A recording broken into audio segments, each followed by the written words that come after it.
Hello everyone, and welcome back to my channel, where everything you're about to hear and see has been done in one take. I'm your host, the One Take Man. And welcome once again to Courage the Cowardly Dog Month. After having ranked all the Season 1 episodes from Where's the Best last week, I thought I would do this. I set out to do the same this week for the Season 2 episodes. Actually, I already said I'm going to do this for every season, so yeah. This should not come as too much of a surprise, assuming you've seen that. If you haven't, well, congratulations.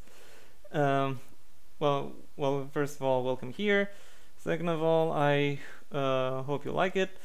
Third of all, know that I'm not just talking about Courage the Cowardly Dog around here. I'm talking about other things as well, but not this month. This month it's all Courage the Cowardly Dog. And in this video in particular, it's going to be all about ranking the Season 2 episodes of Courage the Cowardly Dog. And by episodes, I don't mean what the things that Cartoon Network airs as episodes where there are two 11-minute segments. I'm talking about the segments themselves. And actually, Season 2 has a 22 episode segment, so maybe calling them 11-minute segments is a little bit inaccurate. In brief, my criteria for the episode is the same one the fandom wiki uses to describe episodes. By the way, this show has a fandom wiki, and it is one of the better ones out there as far as I've seen. So I can only recommend it, because I can very much say that all of the pictures that are gonna show up in this video are from that wiki.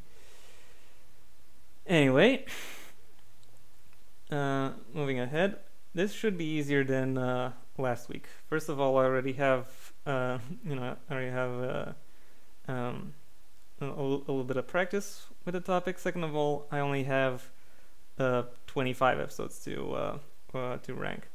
Also, I can say that this is one of those seasons where I can say that it doesn't really go worst to best, but rather least good to most good. Anyway, too many disclaimers. How about I just jump into it? At number 25, the McPherson Phantom. I have to admit, when I first saw this episode, upon my first rewatch of the series that took place last year, I actually thought this was going to be the worst that a Courage the Cowardly Dog episode could be. Oh, what a sweet summer child I was, because I went on to see some that are quite a bit worse. First of all, the titular Phantom itself very shamelessly steals the theme from the theme of King Ramses. So yeah, I'm not that kind of soured me towards it.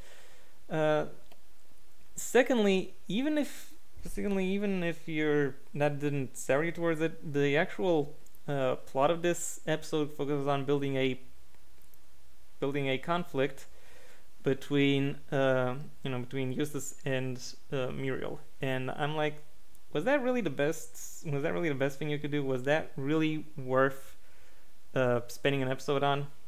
Was it really? And also, the way in which that conflict is framed really kind of touched me in a bad way. Like, I can understand that it's supposed to be the point, but to make Muriel come across as the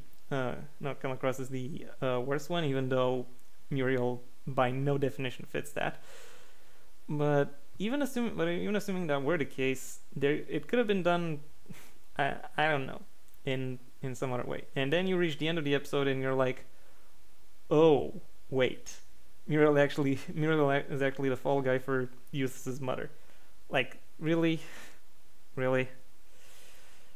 That's just a mess and a half that I do not find pleasant. Even though I am to some extent invested in the in the drama of these characters. So yeah, for that reason, I'm gonna have to put the McPherson Phantom last year in this ranking at number 25. And number 24, Courage Meets the Mummy. I have to admit this one is more disappointing than actually bad, because keep in mind last season with I'm mentioning him again, King Ramses, the show actually went to a lot of efforts into displaying a unique take on the on the mummy as a classic horror monster, and only to this time, for this episode, going in the complete opposite direction and going full stereotype. And the worst part about it is it's applying the stereotype badly, because this episode is about a Mesoamerican mummy, not an Egyptian one. Those are different. They look different. They have different presentations. So even if they're both, even if we're talking about two societies that built pyramids and mummified people, the actual ways in which they look are still different and would manifest in different ways. Like it's pretty telling that the most intriguing part of this episode comes from how it comes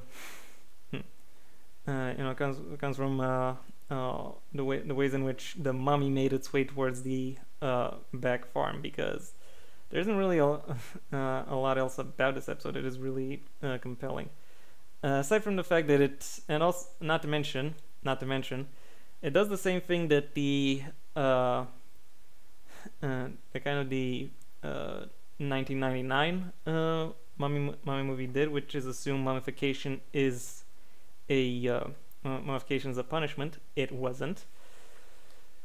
So yeah, there are lots of small things about this episode that really annoy me, aside from its unutilized potential. So for those reasons, it only makes it at number 24. At number 23, we got Human Habit Trail. This is going to be a very controversial placement, because it is the Doc Gerbil episode, and a lot of people have some pretty fond thoughts of that episode, particularly of its climax. I personally found it to be overdone and excessively dramatic. Then again, something caught my attention about this episode upon rewatching it. Namely, after Doc Gerbil captures Eustace and Muriel, he then turns to Courage and goes, "You are free now. Go." And that actually is somewhat intriguing, and it does open up some speculation as to what Doc Gerbil's backstory could have been.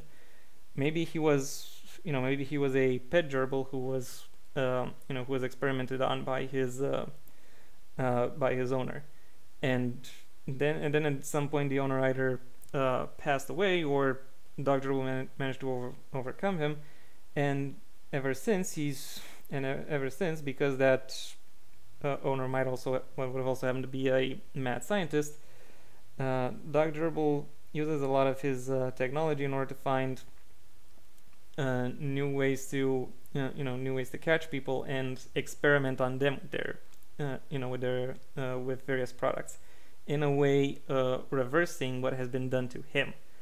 So therefore, when he sees Courage fighting to free his former owners, it's not just, "Hey, they're my prisoners, bring them back." It's, "You are a race traitor," basically. That is a more interesting concept to explore, which the episode absolutely didn't. It, if anything, only paid lip service to. So yeah, unfortunately, while some people find it intriguing, and I will admit there are some interesting gags within it, I ultimately think there isn't enough about it to really have it stand out and be a little bit more memorable. For that reason, it's only at number 23. At number 22, Cowboy Courage. Pastiches seem to be very hit and miss when it comes to this series. I do have to mention that it actually did some very successfully in the first season. Because you got Night of the Weremole, you've got The Revenge of the Chicken from Outer Space, which was quite good. One could argue King Ramses' Curse serves as such, and there are a few other examples I could mention. Examples where the showrunners have taken an intriguing and somewhat novel idea and played around with it in an exciting way. This episode fits neither of those definitions, because what is more stereotypical than having a cowboy story in the Midwest? Basically nothing. And really, the actual cowboy story itself, the actual plot, is kind of uneventful, very unimpressive. It's just an optimistic sheriff having to face down against a very fearsome villain who might have some supernatural connection to him. And all I can think of is, yeah, so what? What about this setting is different from any other Courage the Cowardly Dog episode? Just the fact that it's Western, I'm not seeing it. Like it didn't really do enough for me to really allow it to elevate itself. So for that reason, it's only at number 22. At number 21, we've got 1000 Years of Courage. Another one where there is an interesting setting, but there isn't really a lot that gets done with it. Like, why is it 1,000 years in the future? Like, why not 500? Why not just have it in, some kind of different world altogether, or some kind of underworld? Like, we already had an eggplant underworld. How would a banana and underworld be any different? Like, seriously. Also, why bananas? Like, if you wanted to tell a story about monkeys tricking bananas into allowing the bananas to eat them, I somehow think that this show has a little bit more creativity than just having it set 1,000 years in the future. There really isn't much that gets done that really gets done with that concept, aside from trying to trick people into thinking that this would be that somehow urbanized bananas would be the result of that. I would argue tribal bananas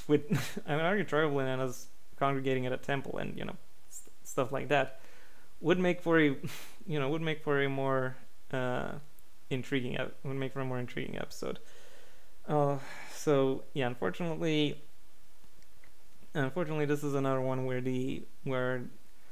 while the setup itself has promise, the way the episode itself is presented doesn't really serve the promise it delivers, the promise it presents. So yeah, for that reason, it doesn't get out of the first fifth of this list. At number 20, Nowhere TV. The return of Dr. LeQuack. He is Mr. LeQuack, repair specialist, if I'm not mistaken. No, TV repairman. And the basic idea here is that LeQuack hypnotizes Eustace and Muriel so they do a bank heist for him. Which, yeah, it is an interesting idea. There is some wiggle room when it comes to that, and I have to say when it comes to the actual plotting that goes on, it does actually look quite interesting. But the other elements of this episode are just kind of, what? Why? I don't see the point. How is that how is that humorous? How does that or how does that serve um the horror aspects of the story? There isn't really anything like that in here. So unfortunately, Nowhere TV is an interesting idea that doesn't really get the attention it would require. Moving on, at number 19 we've got Car Broke, Phone Yes. This one will require a little bit of an explanation, because it's another one of those an alien arrives at the farm episode. There have been some so far. There have been some up until this episode. I can't really say which one this is. I can say that I think the setup of it actually works quite well. That the alien goes around trying to find the kindest people around, and then steal their kindness in order to fuel their conquest armada. It's it's an interesting idea that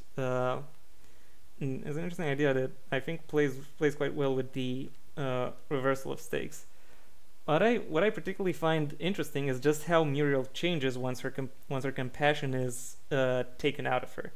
How she becomes this spiteful, just sadistic bitch who's kind of always has kind of always kind of is always looking to just, hey, do what I say, do what I say.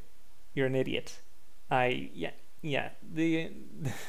the fact that Eustace finds her more charming this way is kind of weird, but anyway, but still it does serve an interesting counterpoint and an interesting and it does show some variation within the typical setup of the episode. It showcases that the showmakers are willing to play around even with the basic elements of their formula, just a little bit more. So yeah, for that reason. However, unfortunately, the actual resolution is kind of sudden, and aside from that reversal, there isn't really much else to this episode. So for that reason, it only makes it to number 19. At number 18, Invisible Muriel. I have to say, a lot of the best parts about this episode are first of all simple, and second of all few. Like this is I think the first episode where the government itself, where where it has like a government conspiracy bent. It's not the first thriller-esque episode, but it is one of the more overt ones where you have this huge entity that this huge nebulous entity that is the antagonist for 11 minutes. I do like the I do like the humor resulting from Dr. Vindaloo making Courage look for the base where Muriel is held, and he goes around the world only to find that it is right next to Dr. Vindaloo's office. That was funny. And also all the ways in which Dr. Vindaloo experiments to cure the invisibility. That was quite funny. Also, this Secret Service agents 1, 2, and 3 and their antics. That's quite amusing as well. Unfortunately, these elements don't really add enough to save this very plot thin episode.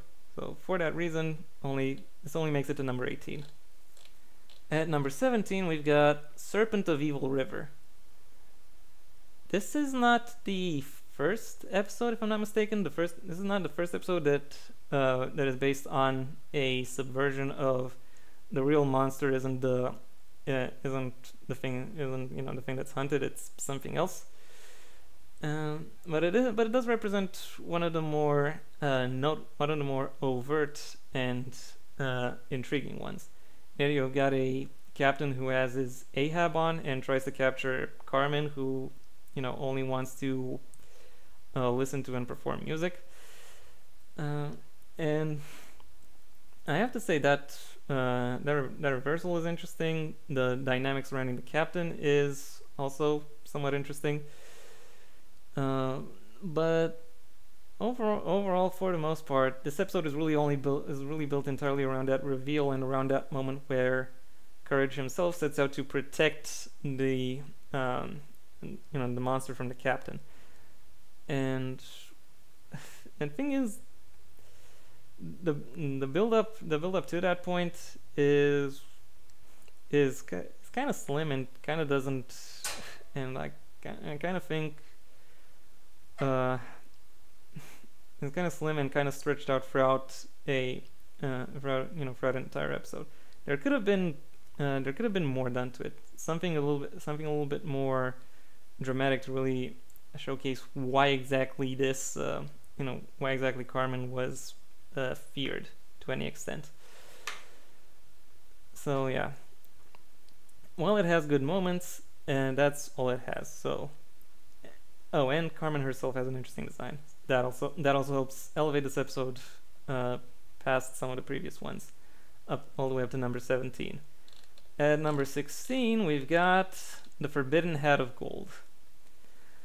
Okay, this episode, well, it's another pretty basic one, and it's about Eustace discovering a treasure map from his that left behind from his dead brother, who was an explorer, and he figures, hey, why shouldn't he seek out the treasure? And the consequences of that are this episode itself. Once he finds that the titular Forbidden Hat is actually guarded by an order of monks who oppose greed, and that order of monks seeks out to, and once they're found out, this order of monks seeks to capture them and offer them as a sacrifice to whatever that stone golem is, either a god or some kind of other creature. The actual idea of it would be interesting. However, in practice, this is very much more like a typical adventure story, and not even one that is particularly tied to a moral. The moral you would expect this episode to be tied to. And in fact, I could almost argue that that moral actually acts against it, given it is adherence to that, and given it is the non-adherence to that moral that ultimately that ultimately brings the resolution to the conflict. As in, Courage orders everyone coats, and they like them so much the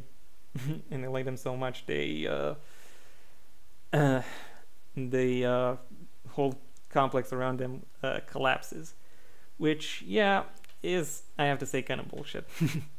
Especially when you consider the actual words of the warning and of the curse that come up. So yeah, I have to say, not particularly impressed.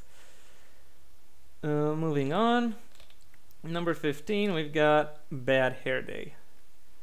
This one might perhaps be a little surprising for for some people, because on a conceptual level there isn't really a lot to this. It's just Muriel has been kidnapped, and Courage has to get her back. There is, however, a little bit more of a playful aspect with how exactly that conflict shapes up, and how it is Eustace's mother who actually ends up being the being the main villain, and in a more overt fashion than in her debut episode in the first season. It is well, yeah.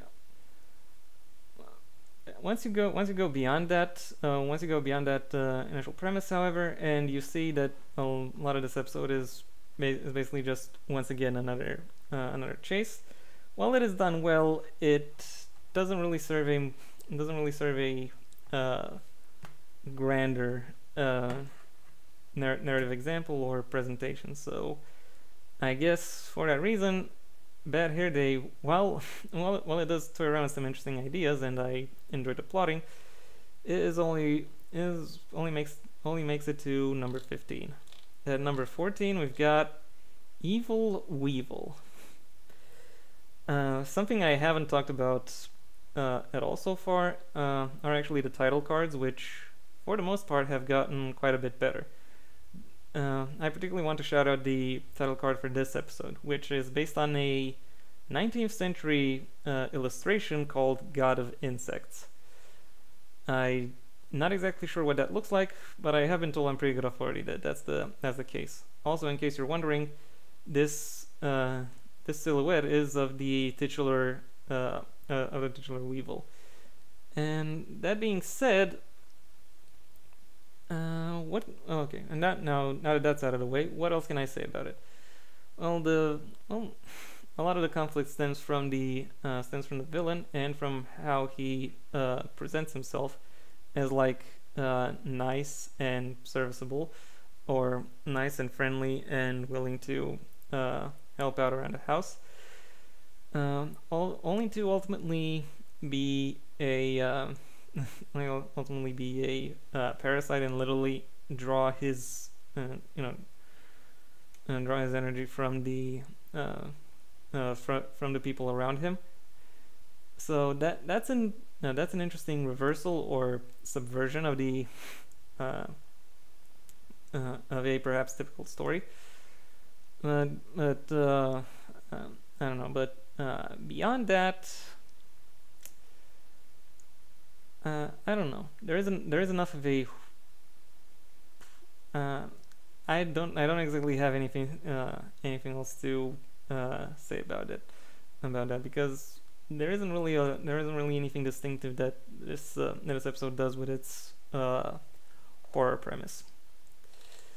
Moving on, we're halfway through the list. Number 13, Robot Randy, aka the very first episode of the season. This one is once again a more typical sci-fi horror pastiche, where the Bag Farm is invaded by an alien conqueror, and he immediately sits and, however, he doesn't really conquer the whole planet. He just conquers the surroundings of the Bag Farm and has them all, working on creating statues of him, which I have to say is kind of boring. Randy himself is a little bit more interesting in the fact that while he stems from a society of robot conquerors, he himself doesn't want to, doesn't actually want to exercise violence. He just wants to carve reindeers, which, yeah, is an interesting example of that.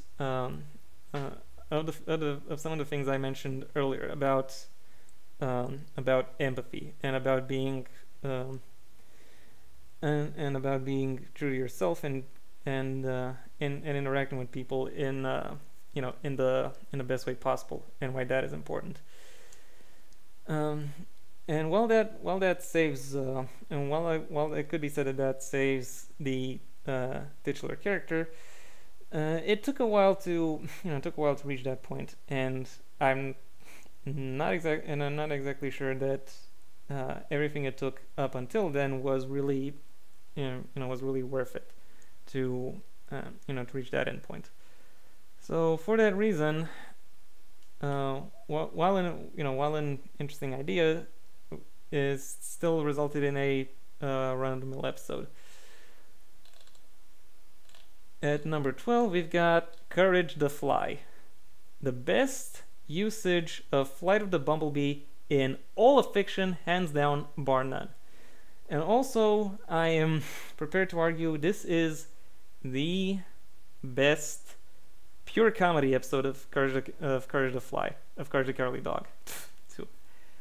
Yeah, because of how he flies around, how he tries to get stuff done, how he kind of catches himself in in the proclivities of a fly, and then how he actually manages to overturn the thread that that the episode presents. It is funny, and I have to say it is actually supported by D-Lung being around and being chaotic. Like this is perhaps the episode that best uses D-Lung. Though there are some other pretty good contenders to that title. Still, overall, a very fun and very a very fun episode with a lot of variation within its gags, within its humors, and with the way it actually manages to build tension. So, great job there. Number 12. At number 11, and there's a steam train passing there in front. Okay, seems to have passed through. Number 11, we got The Curse of Shirley.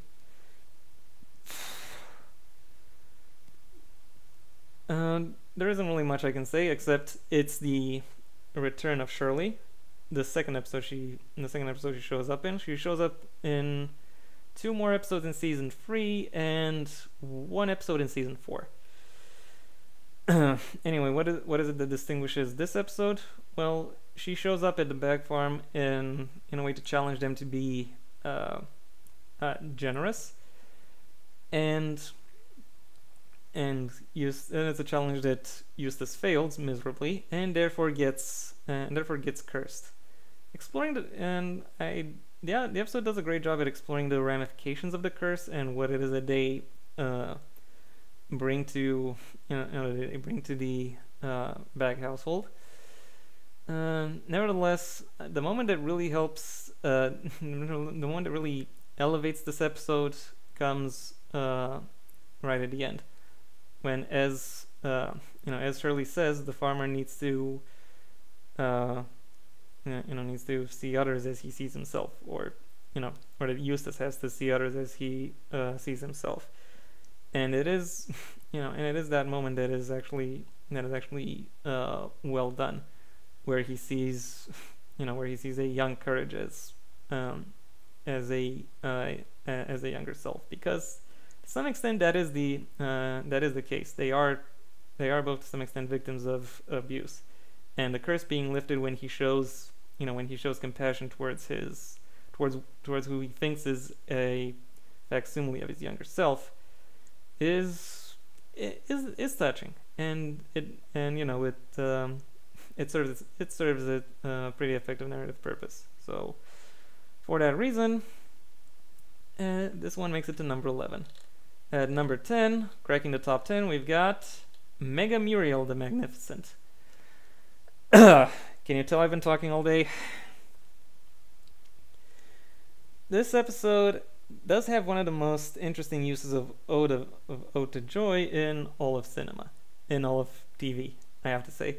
And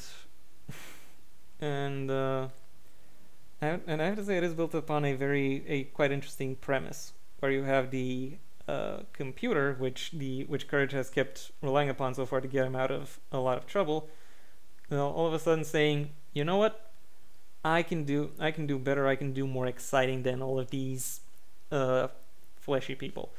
So that's exactly what he does. Commandeers Muriel's body and goes on to try a whole bunch of very crazy stunts. And I do have to applaud the variety of stunts and the variety of situations within which the computer tries to prove himself.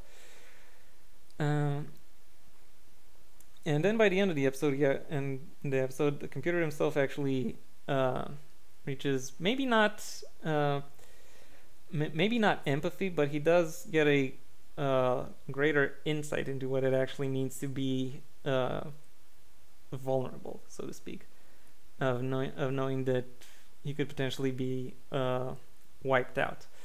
So that is an interesting moment that caps off a pretty exciting episode. At number 9, we got Courage in the Big Stinkin' City. The obligatory showbiz is a glamorous lie episode, where the premise is Courage gets tricked by Schwick into getting something illegal, and getting something illegal, and it is through these, and we then follow Courage through his misadventures around town. I have to say the soundtrack of this episode really helps elevate it. I think this particular episode actually won an award for sound design or motion soundtrack, which I have to say was fully deserved because it fully enhances the atmosphere, and it fully enhances the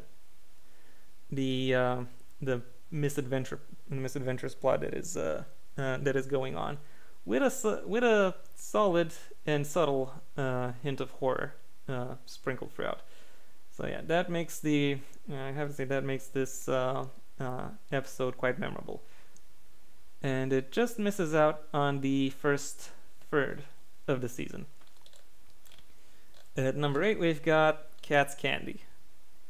Yeah, I have to say a lot of the episodes within this first third have really surprised me that they are actually that good, because looking through it, the overall level of season 2 is actually is perhaps relatively low, but there aren't really a lot of deviations, so it's kind of hard to say that it's really kind of hard to say that one is convincingly, decidedly better than the other. For me, what really makes Cat's Candy stand out is how just how committed and how petty this this cat reveals himself to be. Also, it is one of the better Eustace episodes out there, because he is actually more directly involved in in solving the issue of this episode, and he actually is the one who manages to overcome the mutant jam that has foiled Courage within this episode. And then there's the conflict or the rivalry between Courage and Cat, and how that reaches its forms within this episode. And overall there are lots of twists and turns. There's a solid plot here, and it is a fun little moment of adventure throughout this throughout the season. At number 7, we've got Family Business. This one is admittedly a little stranger, because it's not really the Boo or more monster horror or slasher horror themed episode. It's more based on psychological horror, with with someone who breaks into the bag farm and has them play acting various roles, because they play along because they want to not harm the because they don't want to harm the guy who is who could potentially harm them. And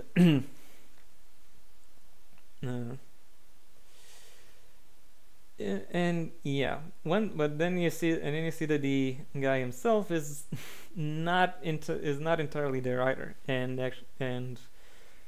you're really kind of on the knife's edge when it comes to dealing with him, when it comes to what it is that you actually have to do in order to um, overcome the danger that he represents. Somewhat fittingly, it is Muriel who actually addresses this episode, because she understands what it is that he actually needs, and she has been able to read him, at least read him well enough to the point where she could, where she could address at least part of his issue, and have him no longer be a threat. And yeah, that also allows for some interesting plotting, some interesting jokes, etc. At number 6, we've got Mission to the Sun. This is perhaps the most surprising placement on this list, because really I think I could have expected basically basically anything, but this still surprised me. Why did this surprise me? Well, because of all the ways in which it manages to insert its twists and turns, and how it manages to interlock both plot and horror and jokes, and how it manages to play around with that with that tension. It manages to excuse me a moment.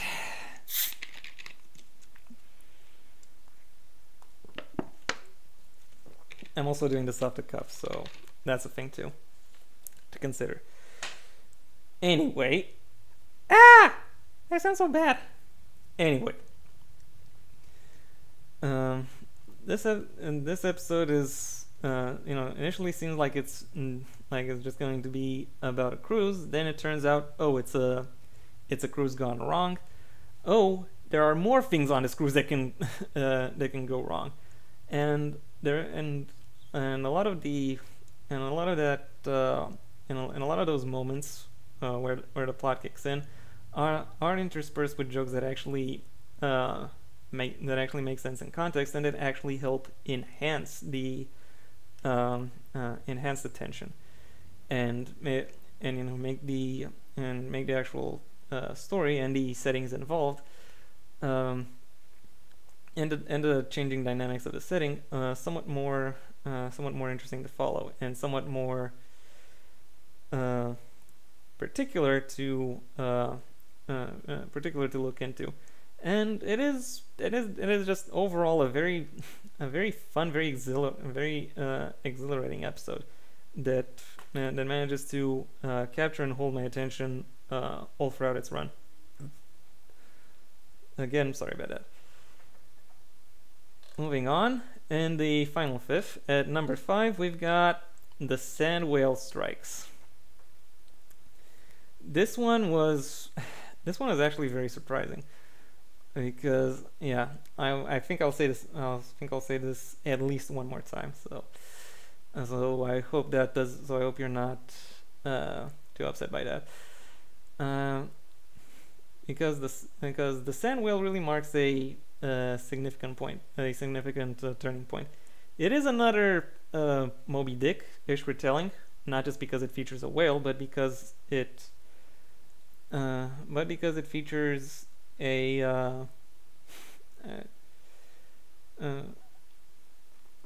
but because it also features a little play on the initial story behind it, where you got Eustace's mother taking the role of Ahab, and trying to get the whale, even though she is objectively in the wrong here, and also the menace that the whale itself is able to present, even though they are this series technically takes place in the desert. there is a lot of there is a lot of menace that can be extracted from how the whale itself threatens the characters. I think this is one of the more thorough explorations of the Bag Farmstead within a singular episode, and and also there's a lot of humor to be drawn from how navigating the desert is as parallel to navigating in open ocean. There's still such as Eustace's mother and Courage are navigating around on a boat, and when she falls out of it, she goes, I'm drowning. Yeah. So yeah, that's basically the point. Overall, a very enjoyable, mostly tilted towards comedy episode. At number 4, we've got The Transplant.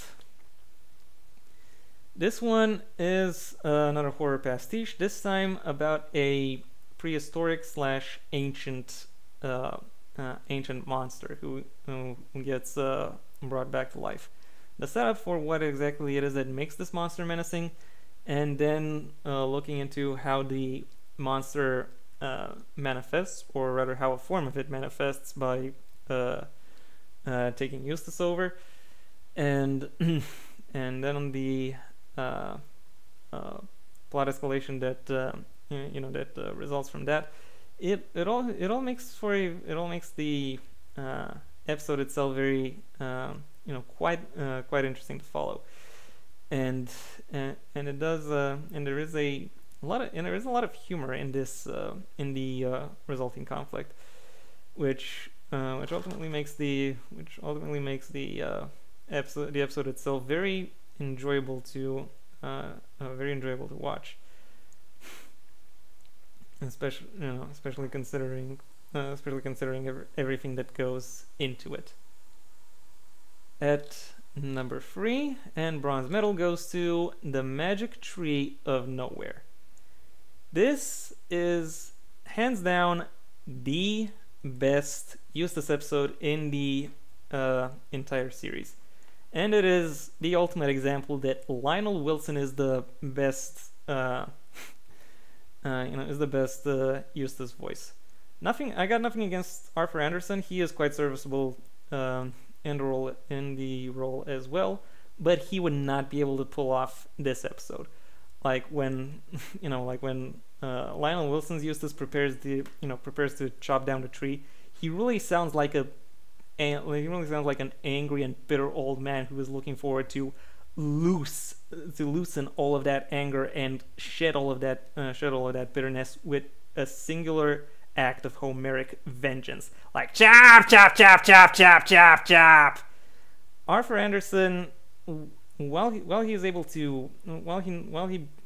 has a compelling interpretation of Eustace, his interpretation of Eustace is more that of an old man who's just sick of everything, and I'm pretty sure that once he takes over the role, there are a lot more of what's like that. He reacts more like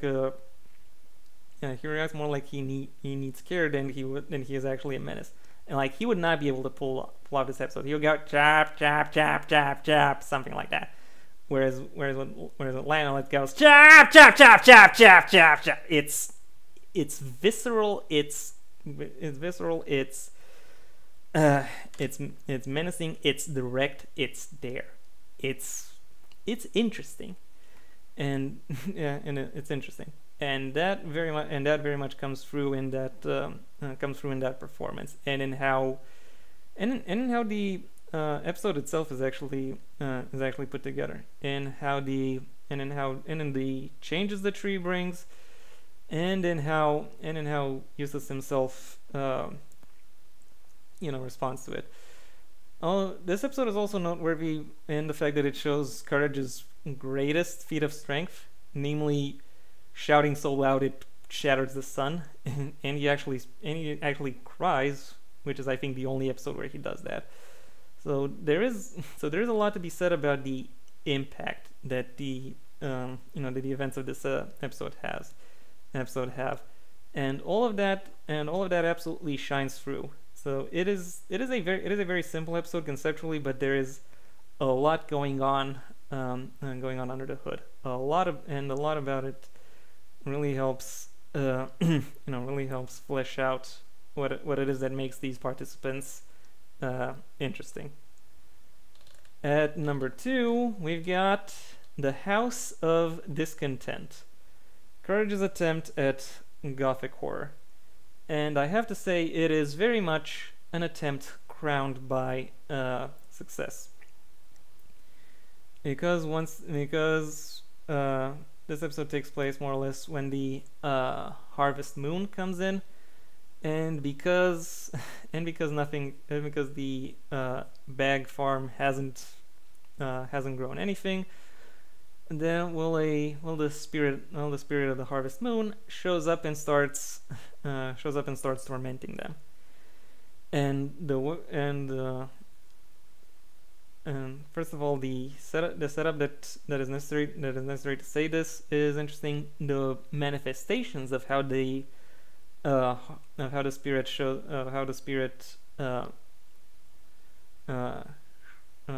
manifestations of the spirit and how it goes about to accomplish its goals is also intriguing in its own right, and and it's all capped by perhaps one of the most climactic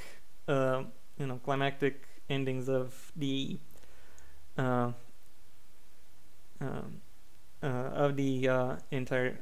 entire series, when when everything locks away shut and the the temperature starts melting, like temperature starts to become excessively hot to the point where it really destroys everything. There is a lot of well done tension that comes from that. There is an interesting idea here that is executed in a very interesting, captivating manner, and that is what makes for a very good episode, but not the best episode in the show. That honor instead goes to the gold medalist at number 1, The Tower of Dr. Zalost. Like, obligatory. The soundscape, the designs, the plotting, the perspectives, the perspectives, like, seriously, literally everything about this episode is so well done. It is